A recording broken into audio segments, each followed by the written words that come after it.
Boop.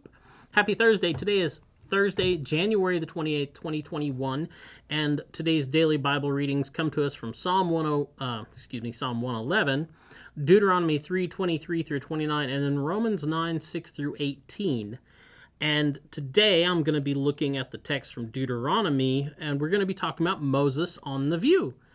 So Moses had journeyed far and wide with God and Israel both, and he hadn't really asked God for much. I mean, he had his moments where he got really frustrated and downhearted and kind of whined and moaned a bit, which is understandable given the things that we're told that he had to put up with.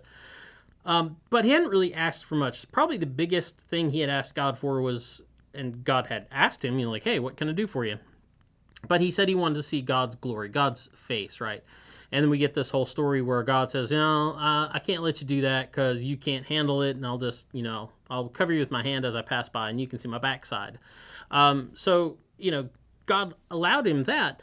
But Moses has this last request here at basically the end of his career, and he wants to see the promised land for himself. He wants to see it in person. He wants to be able to go and walk around and see all the wonders, right? Because this has been the focus, the goal of his whole life. And God gives him this rather definitive and grumpy answer, and is basically like, no view for you. This is not for you to have. You will never, he tells him, cross this river. And basically tells him, he says, go up on top of Mount Pisgah and look around. You can look over the fence to all your heart's desire, but entering this land is not for you.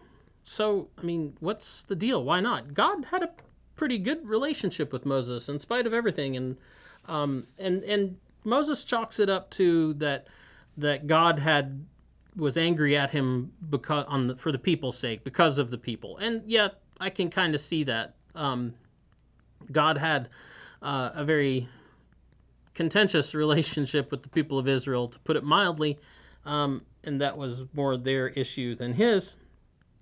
And then we're told that God did get mad at Moses for not doing something to the letter of the word that he had told him to do.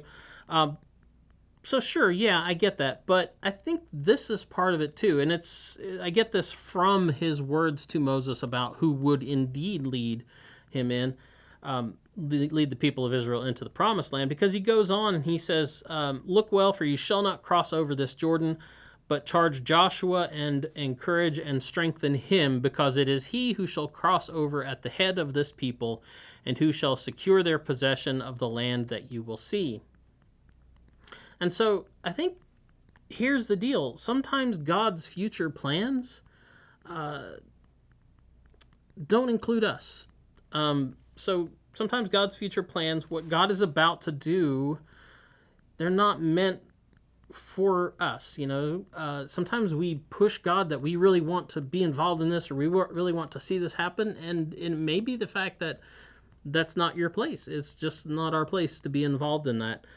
The final entry into the land was a new beginning for the people of Israel. It was a brand new day. Like, literally, the Jordan River put an end to one way of being for Israel and opened up the door to a whole new way of being for Israel. And God had somebody else in mind for that. He had Joshua lined up for that, and it wasn't for Moses to claim.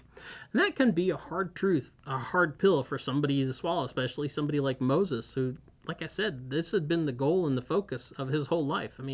It was on his vision board since time immemorial.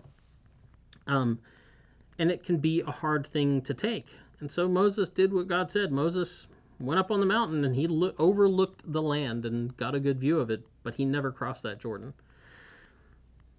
Sometimes it's hard, but maybe the future that we want most isn't the one that we're meant to see. Anyway, that's just some thoughts on today's DBR. We'll be back tomorrow with Huggins with another DBR for you, a Friday wrap-up. Have a good day. Boop.